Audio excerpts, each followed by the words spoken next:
The sixth decade brought a new focus to Dryden.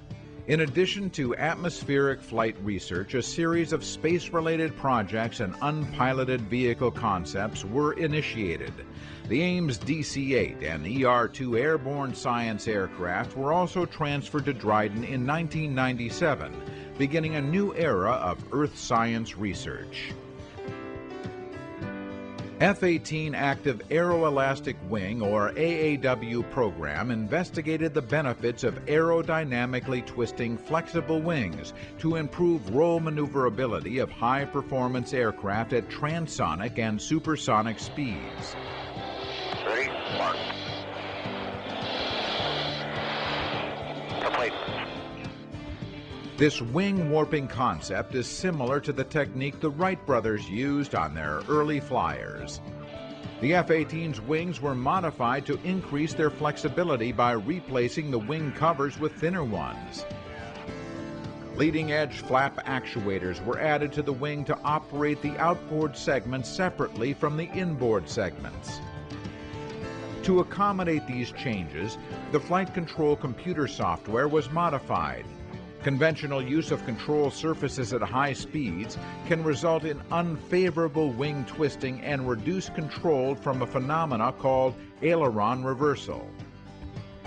AAW used the outboard leading-edge flaps and existing ailerons to impart the aerodynamic force necessary to provide the desired roll force. Complete. Paddle off. AAW control technology can substantially increase control power and reduce aerodynamic drag and aircraft structural weight in future aircraft. A derivation of the self-repairing flight control system program a decade earlier, the Intelligent Flight Control System, or IFCS, flown on a highly modified F-15, incorporates the earlier program's self-learning concepts into flight control software. Using a neural network, it is capable of manipulating far more control surfaces at a faster rate than the first-generation self-repairing flight control system. Neural nets are engaged. Clear for failure. Here comes failure.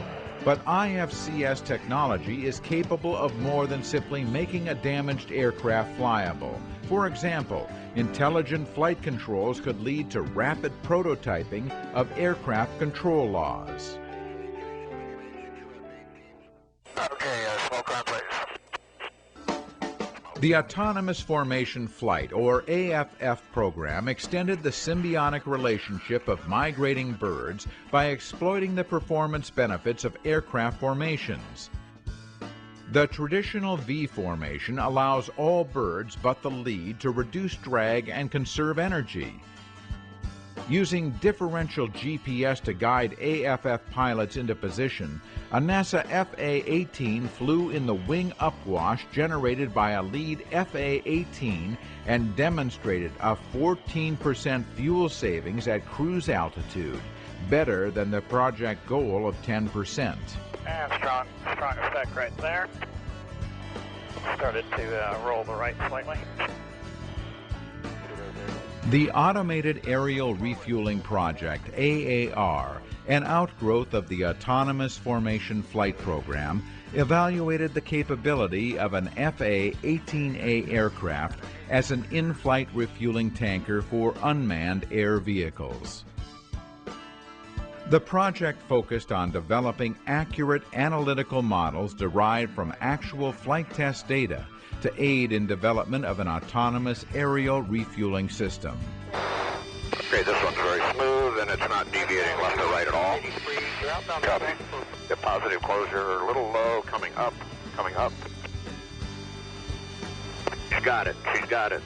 The first ever autonomous probe and drogue airborne refueling operation was successfully performed on August 30th, 2006 by the Autonomous Airborne Refueling Demonstration, or AARD project. Okay, we're in. Pilots were on board the receiver FA-18 for safety purposes and to fly the aircraft to initial test conditions.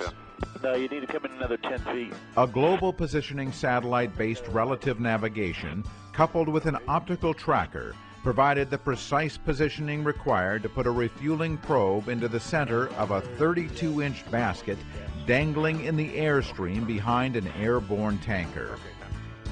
As a testament to the autonomous system, Dryden pilot Dick Ewers and flight test engineer Marty Trout assumed a look-ma, no-hands position on the final refueling demonstration. Okay, a nice smooth closure. The basket slightly moving. As important as the successful engagements, the system also identified and safely recovered from each missed attempt. Okay, it detected a miss and came back on its own, so I did not do anything. Okay. Projects like the AFF and AARD have helped to establish Dryden's leadership in autonomous aircraft development and flight research. She's got it. She's got it. And we have 5, 4, 3, 2, 1. Launch. Break wires. The X-38 prototypes mark the return of lifting bodies to the Dryden Flight Research Center. 10,000 feet. Like the X-15 and previous lifting bodies, the prototypes were dropped from the center's venerable B-52B bomber. The X-38 Crew Return Vehicle, or CRV, was conceived as a lifeboat for the International Space Station. The X-38 was largely based on the X-24A, although its landing profile would differ significantly. Once the X-38 CRV had entered the atmosphere and slowed to subsonic speeds, it would deploy a large parafoil for landing. During flight tests guided by a GPS autopilot, the X-38 prototypes demonstrated precise touchdowns on the dry lake bed at Edwards Air Force Base. Research flights of the prototypes were conducted from 1998 through 2002, when the program was canceled due to changes in space policy.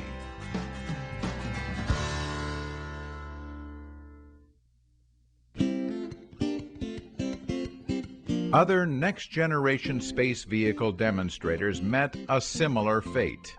The Lockheed Martin X-33 Venture Star was designed to research the flight characteristics of a full-scale reusable launch vehicle.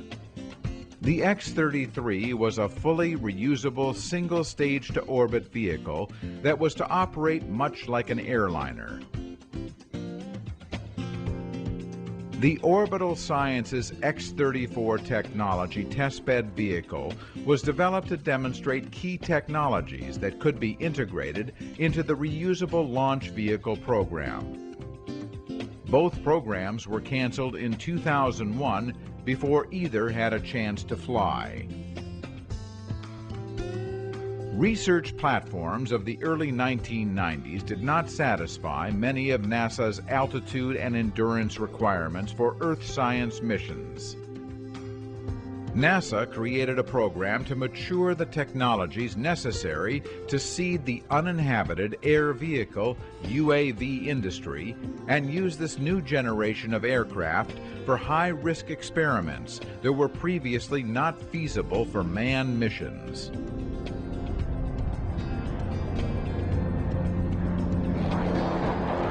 The program was called the Environmental Research Aircraft and Sensor Technology, ERAST. Two such aircraft were the turboprop-powered General Atomics Aeronautical Systems, Inc., Altair Predator B, and the piston engine-powered Aurora Flight Sciences Corp. Perseus B. Both of these ERAST aircraft were remotely piloted and designed to fly as high as 60,000 feet and on missions lasting up to 24 hours or more. Less conventional ERAST UAVs included the many solar-powered flying wings built by AeroVironment, Inc. Pathfinder Plus and Helios prototypes were just two of these aircraft and were used for such missions as observing crops, monitoring shoreline, testing communications, and providing new sea detect and avoidance technologies which allows UAVs to steer clear of other aircraft. Go ahead, NASA 2.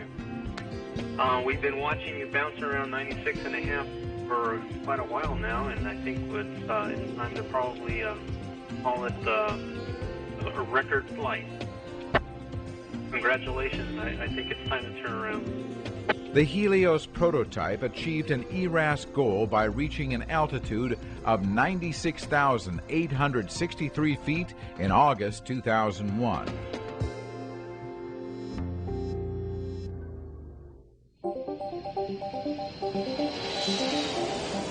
As part of NASA's Airborne Science Program, Dryden used a modified DC-8 aircraft as a flying laboratory to collect data in support of experimental projects serving the worldwide scientific community. Originally based at the NASA Ames Research Center, the Airborne Science aircraft were moved to Dryden in 1997. Okay, we're level at 250, stable at 420. Actually, we want to hold this altitude. The DC-8 flies three primary types of missions: sensor development, satellite sensor verification, and basic research studies of the Earth's surface and atmosphere. The DC-8 has flown all over the world, allowing scientists to successfully address today's planetary issues, including global warming and deforestation. In 2006, the University of North Dakota began operating the DC-8 under contract to NASA. Dryden flies two Lockheed ER-2 Earth Resources research aircraft as high-altitude flying laboratories in the Suborbital Science Program under the agency's Science Mission Directorate. Like the DC-8, the ER-2s were moved to Dryden from Ames in 1997. The aircraft collect information about our surroundings, including Earth resources, celestial observations, atmospheric chemistry and dynamics, and oceanic processes. The aircraft also use electronic sensors for research and development, satellite calibration, and satellite data validation. Since the Airborne Science Program's inaugural flight on August 31, 1971, NASA U-2s and ER-2s have flown more than 4,500 data missions and test flights to support the scientific research endeavors of NASA, other federal agencies, states, universities, and the private sector.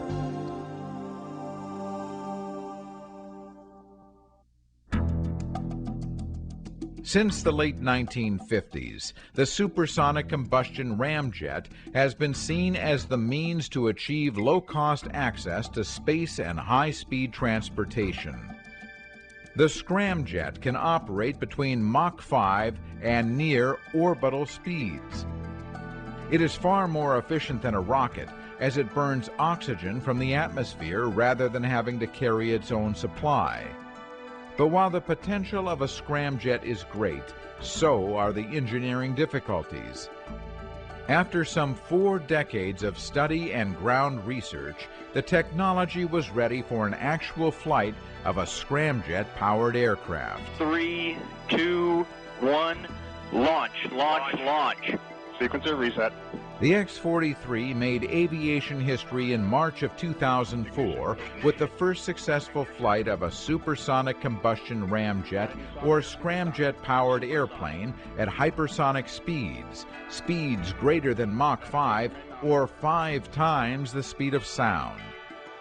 After being dropped at 40,000 feet from the B-52, the X-43 was accelerated up to near Mach 7 and 94,000 feet by a Pegasus booster. Ready to set. Ready to set. Sep. Separation. The X-43 then separated and operated its scramjet for approximately 11 seconds. During this time, the X-43 accelerated and achieved performance very close to the pre-flight predictions. RV is stable at this time. The next and final flight of the X-43A introduced greater unknowns. Unlike the previous flight, The scramjet engine could not be ground tested at Mach 10 for the complete burn because wind tunnels could only simulate those conditions for 1,000th of a second at a time. Computer analysis predicted that the aerodynamic heating at Mach 10 was twice that at Mach 7. For this flight, additional thermal protection in the form of reinforced carbon-carbon composite material had to be added to the leading edges of the X-43's vertical fins. Launch on my mark. In November 2004, the X-43A and Pegasus were dropped from the B-52.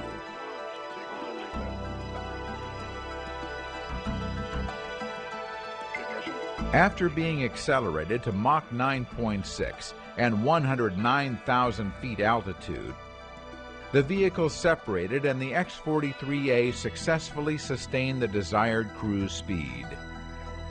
Again, the flight data correlated well with pre-flight predictions.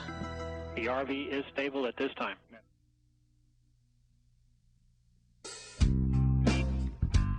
NASA Dryden remains the premier aeronautical flight research center of the nation, and not simply because of its location and accomplishments. Over the decades, with a can-do attitude, it has developed an extraordinarily knowledgeable workforce with diverse specialties. From subsonic to hypersonic aerodynamics,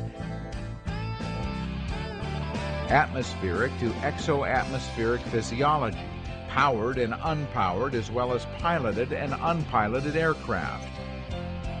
In the process, Dryden has pioneered a host of new technologies and methodologies related to aeronautics. Its engineers have been awarded patents and national research awards, and its pilots have been recognized with Collier and Harmon trophies. Just as important is Dryden's vast experience in developing and executing all manner of flight research programs, small and large, national and international, in-house or through partnerships.